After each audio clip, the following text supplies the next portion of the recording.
tell you how easy it is to groom and manipulate a young man. For sure. I agree with you. That's my point. Can you go into this?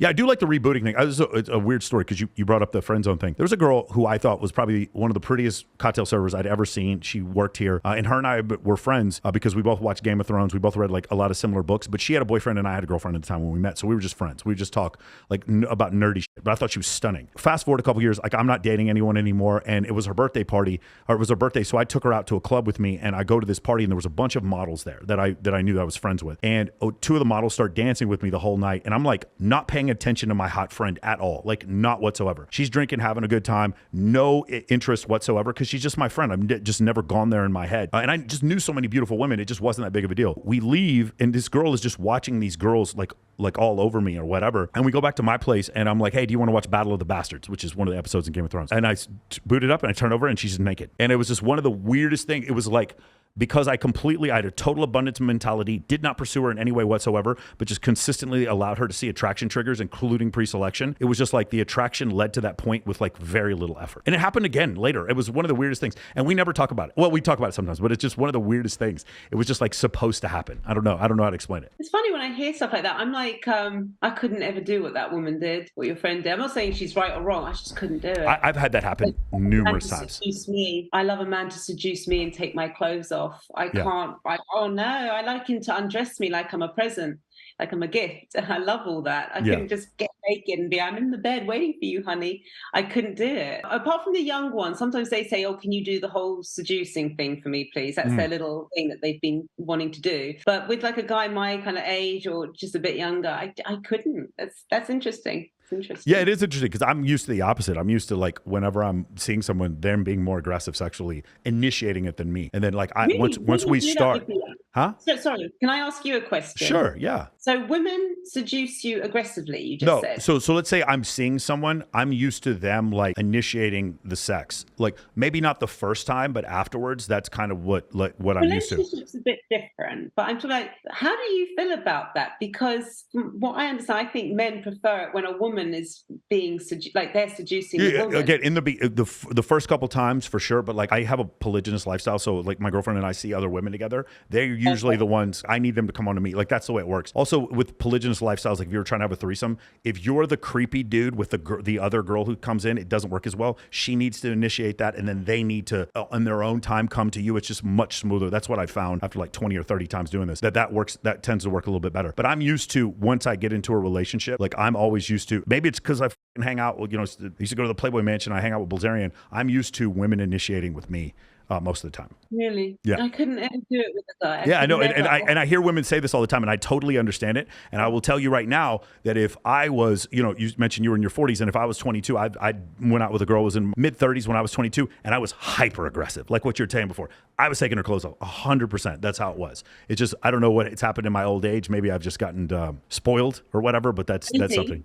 That's something that's happened. That's definitely something that's happened to me. Now, once we start having sex, like I'm totally into it. But like in the beginning, I've just gotten used to women initiating with me. I'm quite alpha. I have a lot of masculine qualities, to be honest, or just attributes, we should say. That is very, very insightful that you like done the shadow work to see that. Have you ever had your testosterone levels checked? Women think when women have high testosterone that makes them masculine. It's not. If you have too much, it will. But what it actually does is, you notice men don't have to wear makeup. We don't have the same blemishes that women do because our skin is thicker. It's also a weird thing. Like I've talked to plastic surgeons, and they were like, when we put breast implants on transsexual men, the implants stay better because their skin is better. It's crazy. Like listen to some of these stories. Very tight skin. Huh? I've noticed that. So maybe, because I do think like a man. Yeah. A lot of how I operate is like a man. So that when the sexual side of me comes out, I'm very feminine. Yes. Because that's what women who are alpha, any guys out there who like those kind of boss bitch, whatever you want to call it, those kind of women, they're very fragile in bed, and they like to feel feminine when it comes out in the bedroom.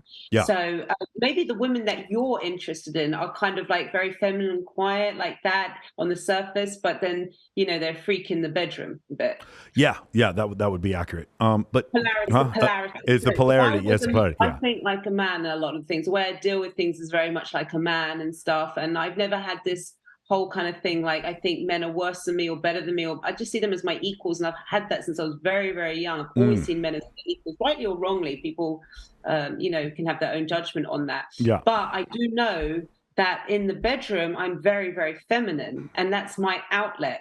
So I think that a lot of women are like me. If men like that kind of alpha woman, then he has to be in control in the bedroom department. Next thing I was going to bring up, if you have higher testosterone, you're actually going to burn more body fat easier, like later on in life. So like obesity tends to happen with men when their testosterone levels go lower, then they start producing more estrogen. They have more body fat, and then their testosterone gets aromatized through their body fat into estrogen, and it creates this cycle where they just keep getting fatter and they get the man boobs and all this kind of stuff. And so that's something that happens. So whenever I see women, it's a compliment when I say, "Oh, do you have higher testosterone?" It doesn't mean you're masculine. It just means like nicer skin, and then they have an easier time staying skinny in their 40s and 50s. That makes sense? Yeah, but I don't eat. I watch what I eat also. Got it. I used to go out in Los Angeles all the time, and I knew where all these like pickup boot camps were. And I would go to I feel horrible saying this because some of these guys are my friends, but I would go to the pickup boot camps and I would just stand around and just be normal and just be like, "Hey, what's going on? What did that dude say to you over there?" And the girl would just go off and tell me a story about the weirdest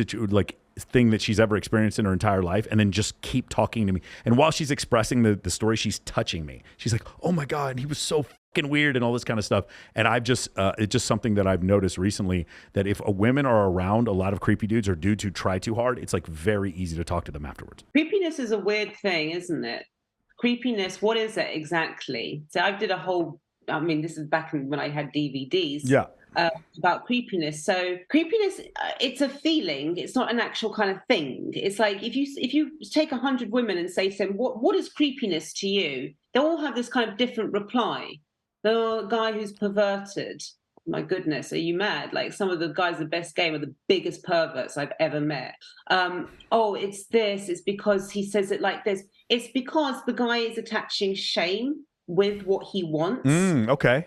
He's coming from a scarcity mindset rather than an abundant mindset. Okay, so like I said, I know one guy, biggest, oh my God, wild pervert. Wild. Yeah. And he, girls loved him. Girls loved him because he wasn't ashamed about it. He wasn't insecure about it.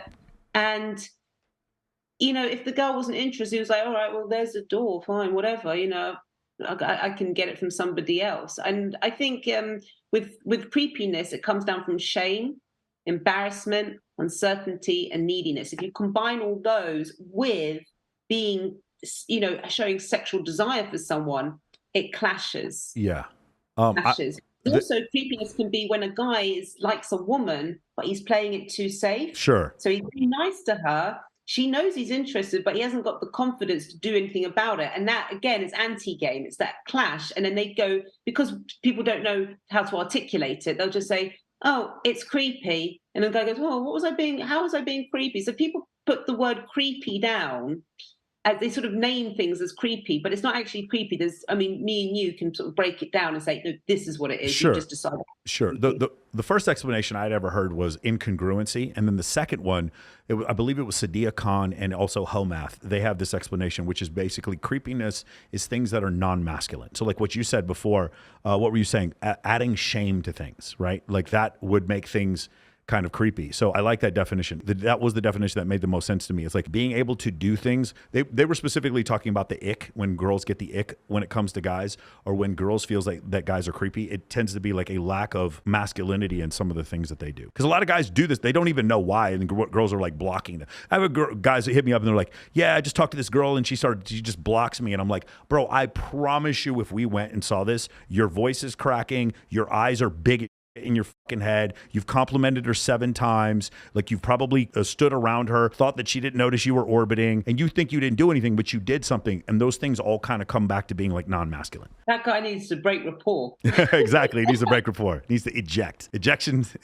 handles in between your legs, buddy. And reboot. For sure. There's this controversy now. It kind of got started with Mia Khalifa, where, she leaves pornography and then she says it should be illegal, all this kind of stuff. But then she makes a statement. She says that older men men who want to date younger women something like they should be locked up or they have a mental disorder. I forgot exactly what her statement was on this. And she said this before, and it was one of these really interesting revelations because when she was younger, I don't believe she would have said the same thing. Now that she's older and a lot of the men that she chooses don't want to be with her because she used to do pornography or they just want to date her short term, she starts to say these things like these men are like mentally handicapped for wanting to date younger women. It's something I'm sure you deal with pretty frequently where you have older clients who want to date younger women. What do you think about that whole thing, and why do you think it's so controversial now? The terms like grooming come out, things like that, where people are making videos like if there's a 10-year age difference, then it's something that's immoral or should be illegal. Well, why don't they say the same about me? Why does everyone say, you go, girl, when I tell them I date 19-year-old boys? Because the power dynamic. In these circles, men are a privileged class and women are a protected class, so you can't groom a man. That's not the way they look at it. I can't tell you how easy it is to groom and manipulate a young man. For sure. I agree with you. That's my point. Can you go into this whole situation? As much as a woman, they get totally fixated on older women. They do it. You can do the whole mummy thing with them. It's so much you can do with younger men to manipulate them. So I think that's unfair. I think that if you're going to say that about older men, you have to say about older women also. And the reason why men want younger women is the same reason, almost, not exactly, but a lot of the reasons are the same as why an older woman wants a younger man. With my students, I never judge what they're into. If they say they want a bitchy woman, fine, let's find you a bitchy, difficult woman. That's what you like. I don't sit there and go, you must like this kind of woman. The only time I intervene is if they say they want children, and they're starting to say stupid things like they want to date a 39-year-old. That's the only time I'll intervene. Of course. It makes perfect sense why a man would want to be with a younger woman. It's a no-brainer. I think there are qualities that older women have, for sure. If I was a man, I'd be dating 21-year-olds, 22-year-olds. I don't even understand men who like older women. I get this whole sexy thing and things like that, but to look at, you can't compare them to a younger woman. So it's a no-brainer to me why men want younger women on the whole. I think they end up marrying older women somehow. I've noticed that. A lot of successful men marry older women. Isn't it funny, like, when this journey started, and when I'm going to say this journey started, let's just say like the game in 2003, whatever, when they're writing in 2000. Isn't it funny how these weren't questions that anyone was asking back then? It wasn't a function of like older men dating younger women or the function of body count. Like these things didn't even exist. I just knew guys, they were in pickup and there was like, how many girls did you have sex with? Which by the way, I don't think that's healthy either, but it was a point of like the leg count was higher, therefore better coach. Like that was it. There was no consideration for her credit score, whether or not she came from a good family or whether any of this had any bearing on society whatsoever. It was just like, fuck more girls, better. That was it. I'm like that. I agree with that. I'm somebody that believes in results. If I'm not getting results, or if my client's not getting results, something's gone wrong here. I think a lot of this red pill stuff, going back to it, is philosophy, all sitting around going, this type of woman, you should have that kind of woman and stuff like that. Just get off your fucking ass and go talk to a woman and start getting the results and then give us the lecture. Until then, spare me the lecture. The good thing about PUA days is it was all how to do, what to do. It wasn't about you should go for this kind of woman or that woman. It was just like, if you encounter this kind of woman, this is what you do.